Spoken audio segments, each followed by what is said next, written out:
She said it so calmly, it almost didn't sound real. When we're married, I'm not doing housework anymore. If you want a clean house, hire someone. No anger, no sarcasm, just a flat, matter-of-fact statement, like she was announcing a change in her gym schedule. I looked at her, the woman I thought I'd spend the rest of my life with, and tried not to react too quickly. The restaurant was quiet, too quiet.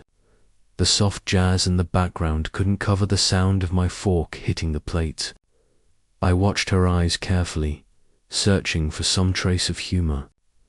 There was none. Just certainty. So, you're saying you won't do any housework? I asked slowly, still keeping my tone even. It's not that I don't want to, she replied, her voice perfectly composed.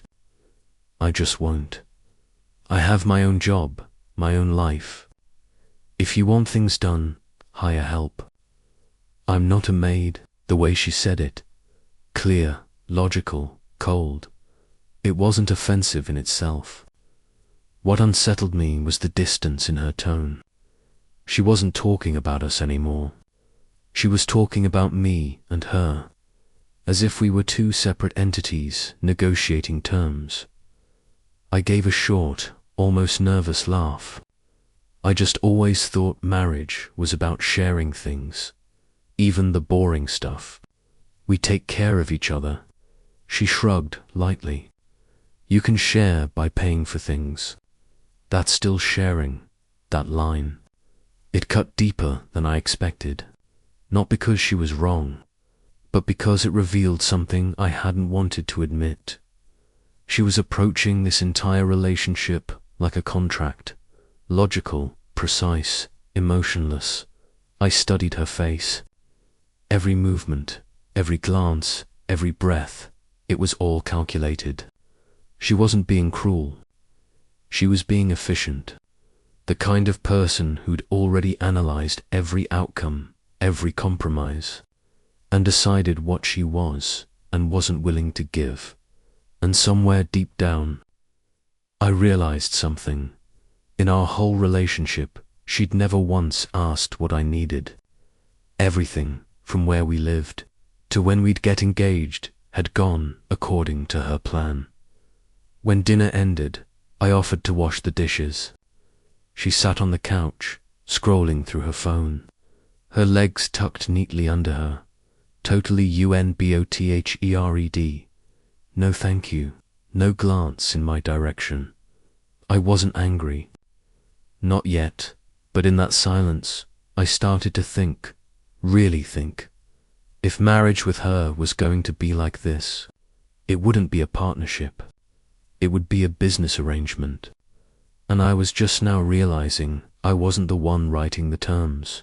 Still, what made it worse, what made it confusing, was that I loved her deeply, and loving someone like her meant stepping into a game where logic ruled over love, and where feelings alone could never win. That night, when we got home, neither of us said a word.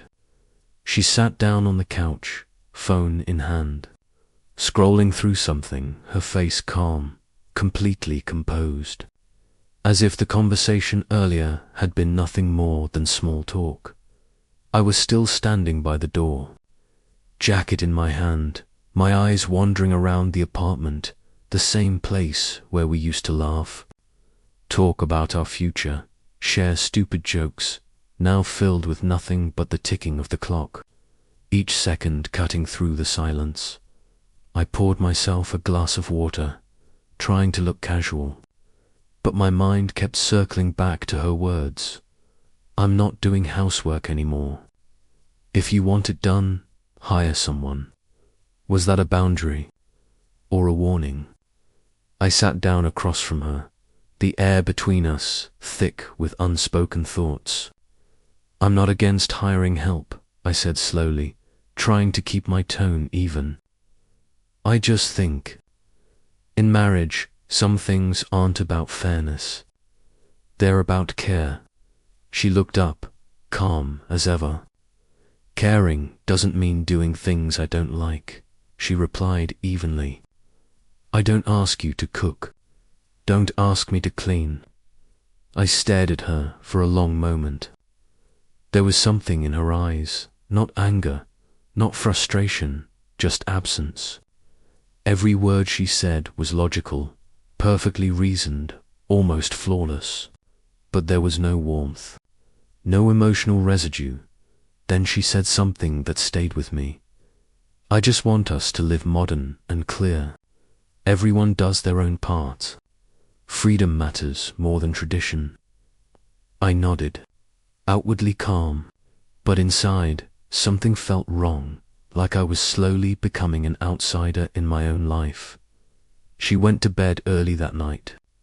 I stayed awake, staring at the dim light on the wall, before opening my phone and typing a few words in my notes app. If love turns into calculation, when does it expire? That question kept me awake for hours. Not because I didn't understand her, but because I understood her too well. And deep down, I realized, maybe reason had already replaced love between us. 3 days passed, but her words still echoed in my head like a quiet alarm I couldn't shut off.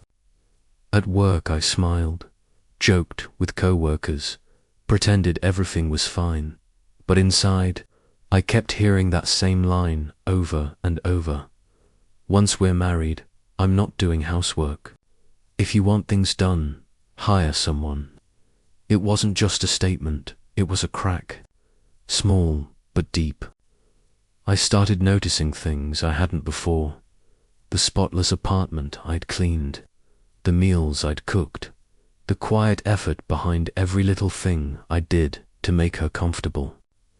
Suddenly, all of it felt one-sided, like I'd been building a home while she was just renting space inside it. That evening, I texted Daniel, my best friend since college. You free tonight? Need to talk. He replied almost instantly. Old coffee place. 7 p.m. You sound like a guy in trouble. Daniel's been through hell. A divorce that drained him emotionally and financially, so he knows when something's off. When I walked into the cafe, he was already there, leaning back in the booth, a cup of black coffee in hand. The place smelled like rain and roasted beans, the kind of setting where truth tends to come out whether you want it to or not. He gave me a look, half serious, half teasing. Man, you look like someone who just found a hidden clause in his prenup. I gave a tired laugh. She told me, straight up, she won't do any housework after marriage. If I want the house clean, I can hire someone. No hesitation, no joke, just ... facts. Daniel raised an eyebrow.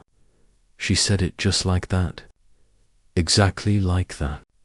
Calm, emotionless, like she'd practiced the line before saying it. He leaned back, rubbing his chin. Okay, that's modern, I guess. But it doesn't sound like she's planning a marriage. It sounds like she's negotiating terms. I exhaled slowly. That's what I thought too.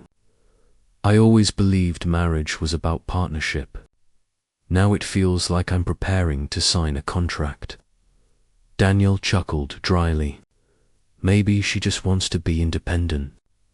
Or maybe, he paused, watching me carefully.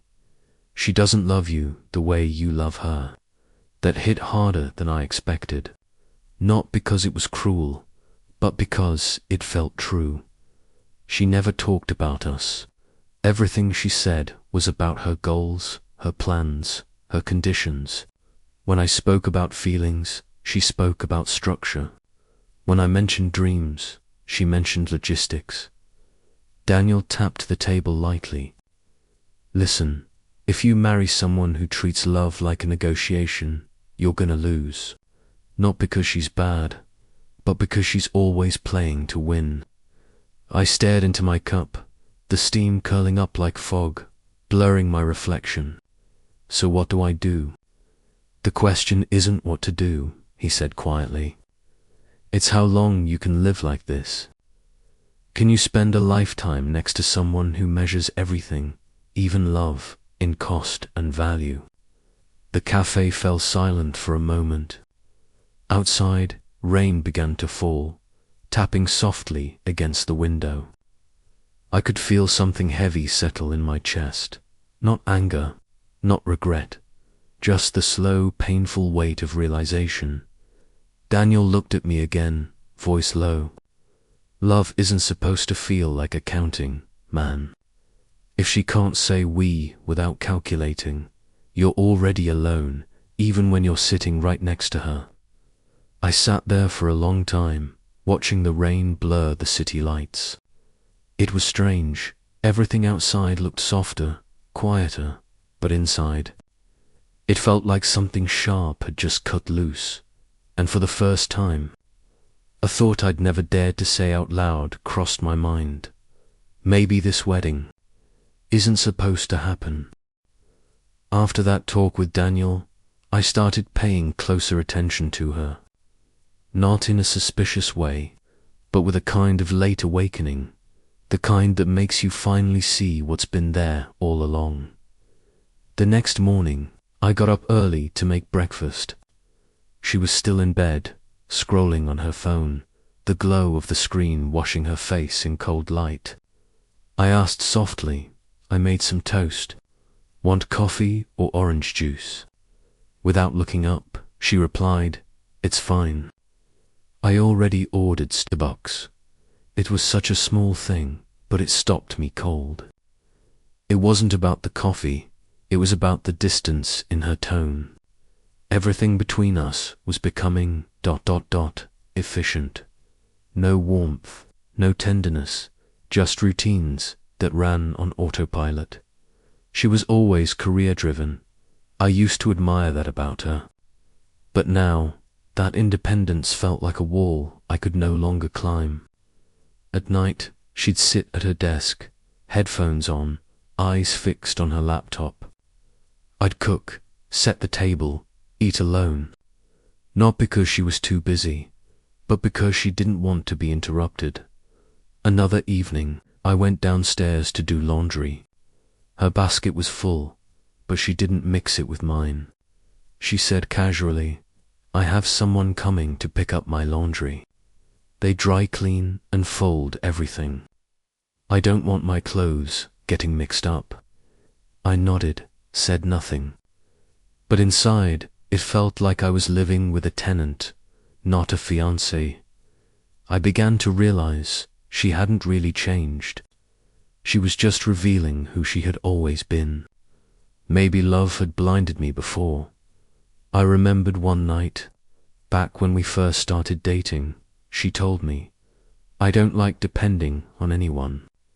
Not even the person I love. I only feel safe when I'm in control." Back then, I found it strong, admirable even. Now, I saw it differently. It wasn't just independence. It was isolation disguised as strength. One night, while I was washing dishes, she came out of her room and said flatly, "Could you pay your part of the rent early this month? I need to cover something else." I wiped my hands, hesitated, and asked, "What for?" "It doesn't matter. I'll pay you back." Her voice was calm, firm, emotionless. I gave her the money. I didn't ask again, but something in me cracked, not because of the money, but because of what it meant. Later, when she went to bed, I stayed at the dining table under the soft yellow light. 2 glasses sat on the table, one still warm, one long gone cold. I realized then maybe love doesn't always end in a fight or a dramatic goodbye. Sometimes it just fades quietly, like the sound of a closing door you didn't even notice. That night, I came home later than usual. The office meeting had dragged on, and my head was still buzzing with numbers, but deeper than the exhaustion was this uneasy weight in my chest. It felt like I was walking toward something I had been avoiding for a long time. The apartment was unusually quiet. A soft yellow light glowed from the living room, casting long, faded shadows across the wall. She was sitting on the couch, wearing a white silk robe, her hair loose over her shoulders. She looked calm, almost too calm, beautiful, yes, but in the way a marble statue is beautiful, distant and untouchable. "Were you waiting for me?" I asked, keeping my voice light. She didn't look up. She kept swirling the glass of red wine in her hand, watching the liquid circle the rim. "Yeah, I wanted to talk." I hung my coat, took a slow breath, and moved closer. "About what?" She looked up at me, steady, unwavering. "About the future. About what happens after we get married." I smiled, trying to keep it easy. "Sounds serious. What's on your mind?" She set the glass down carefully, laced her fingers together, and said, "I'll be honest. Once we're married, I won't be doing housework anymore. I don't enjoy cooking, cleaning, or laundry. I find it pointless and exhausting. If you want those things done, we can hire someone. I'll focus on my job and on myself." For a few seconds, I didn't even process what she'd said. "You're serious?" I finally asked. She nodded, calm and certain. "I don't want to pretend to be the perfect woman. I know who I am, and I don't want to live doing things that make me miserable. I'd rather be true to myself." Her logic made sense in a cold, mechanical way. But underneath that practicality, I could feel something missing. Warmth, partnership, care. "And if I don't agree?" I asked. She smiled, the kind of small, polite smile that somehow made everything worse. "Then maybe we shouldn't get married." Silence. That awful kind of silence where you can hear the ticking clock, where every second stretches too long. I sat across from her, leaning back. "Do you even know what marriage means?" She tilted her head slightly, like she was analyzing the question. "It means to people building a life together, sharing costs, responsibilities, goals, and love." I asked quietly. She shrugged. "Love is nice, but it doesn't last forever. I prefer to be realistic. I believe in compatibility, not fairy tales." For a second, I just stared at her. That kind of answer would sound mature to most people, but to me, it felt like a verdict. She didn't want to love someone. She wanted to manage someone. After a long pause, I said softly, "You know what scares me? Not that you don't want to do chores, but that you say it like you're drafting a contract. Like marriage is a business deal." She looked at me without flinching. "You're misunderstanding. I just don't want any false expectations later."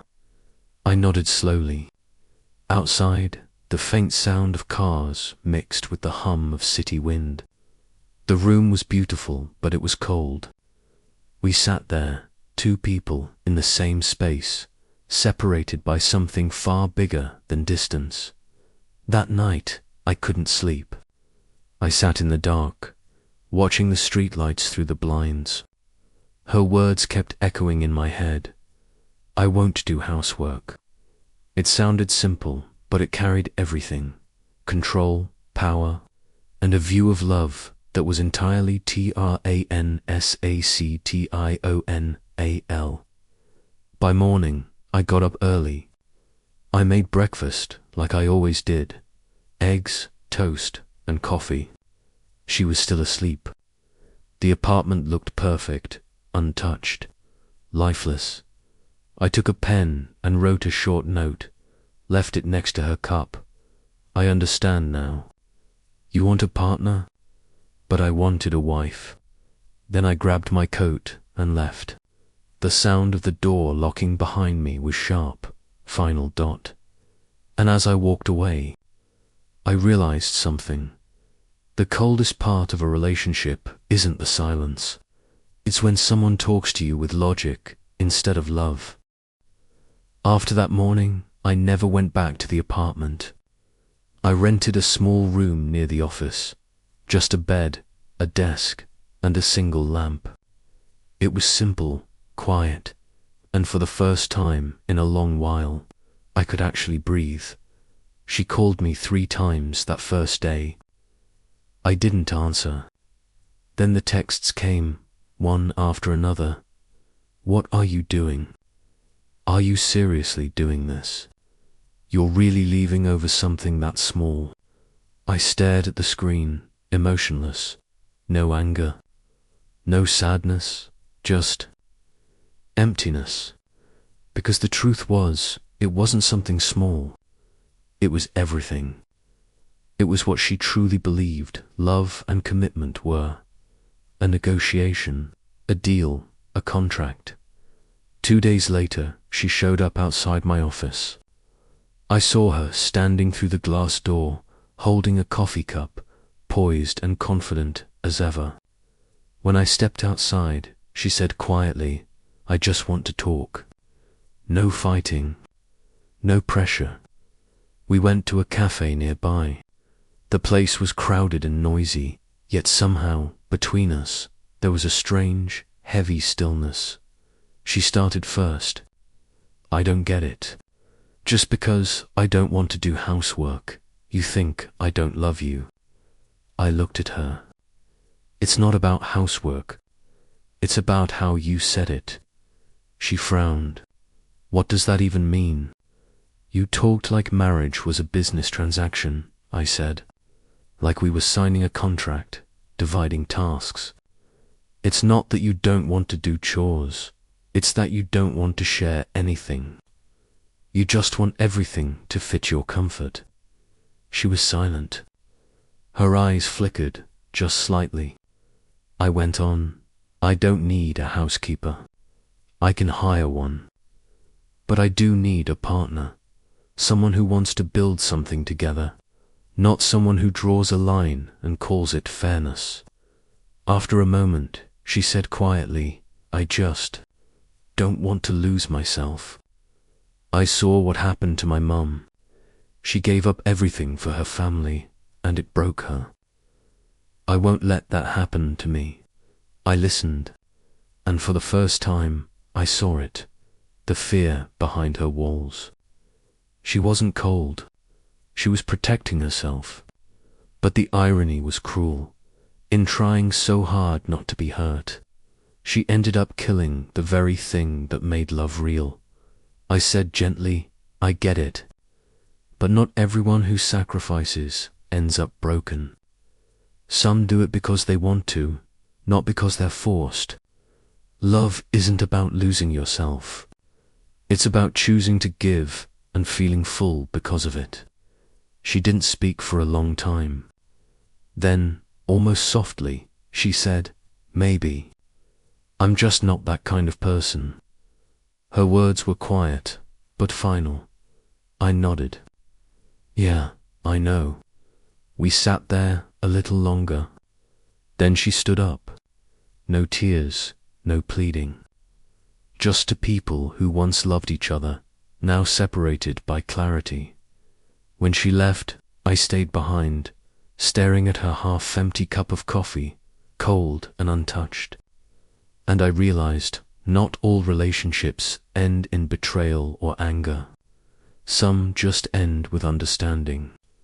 And sometimes, understanding hurts the most.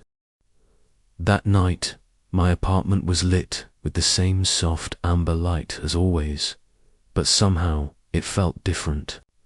The light wasn't warm anymore. It was cold, still, like it was quietly watching me, a man who had just crossed the thin line between love and release on the desk. My phone kept lighting up every few minutes. Texts from her. Short, repetitive messages. "We need to talk." But I didn't want to talk anymore. I had spent years explaining, comforting, softening every sharp edge between us. And then I realized some conversations never end, because one person doesn't want to understand, they just want to win. I looked around the room. Everything was in its place, but the air had changed. The painting she picked now felt foreign. Her coffee mug still sat by the window, the lipstick mark fading slowly. Those little things once proved we had something real. Now they were just evidence of what used to be. I opened the window. The night air was cool, carrying the faint smell of rain. The city outside was alive, loud, bright, indifferent. It didn't care that a love story had ended. I let out a small laugh. Life is strange like that. For me, this was the night everything changed. But for the world, it was just another Tuesday. I sat down, opened my notebook. The pages were filled with messy handwriting. Our plans, her favorite things, even our sketches of the house we wanted someday. Reading it now felt like leafing through someone else's life. I didn't cry. I didn't shake. I just felt this quiet, heavy kind of emptiness. I realized something. People don't break the moment they say goodbye. They break slowly as routines disappear, as promises fade, as silence replaces words. For the longest time, I thought I was weak. I thought love meant fighting, holding on, never giving up. But now I see it clearly sometimes. The greatest strength is knowing when to stop. She once told me that after marriage, she didn't want to do housework, didn't want to sacrifice her independence. I understood that, I truly did. But slowly, I realized it wasn't about equality or independence anymore. It was about respect. She stopped respecting the effort I made, and I stopped receiving the trust I deserved. I took out a blank sheet of paper and wrote, "No one's to blame. We just stopped walking in the same direction. I wish you peace." I placed it next to the engagement ring she used to wear. Under the soft light, it still sparkled, beautiful, perfect, and hollow. When I stood up and reached for the door, I paused. A small part of me wanted to look back, to take in everything one last time, but I didn't. Sometimes turning around only reopens the wound, and I've already bled enough. I walked down the hallway, long, dim, quiet. My footsteps echoed softly, steady, like the rhythm of a decision already made. Outside, the rain had started. I stood under the awning and watched as it fell, washing the streets clean, like the world was starting over. When I finally left, I didn't feel anger, just clarity. She had taught me something, that love without responsibility is fragile, and that grown adults don't chase perfection. They seek peace. That night, I kept driving. The city lights faded in the rearview mirror. The radio played an old song, the one she used to hum along to in the mornings. I didn't turn it off. I just let it play, soft and distant, like a quiet farewell. As I drove farther, the road opened up, wide and endless. I rolled down the window, let the wind rush in. Freedom didn't hit me all at once. It came in slow waves, like I was relearning how to breathe after holding my breath for too long. I don't know what tomorrow will bring. Maybe I'll miss her. Maybe I won't. But I know one thing for sure. I loved her truthfully. And that means I have nothing left to regret. I smiled the first real smile in months. A chapter had closed, not in bitterness, but in calm. Calm enough to hear the faint beating of my own heart, the rhythm of someone who has finally let go. And in that moment, I understood the final silence isn't the end. It's the beginning of freedom, of self, of life anew.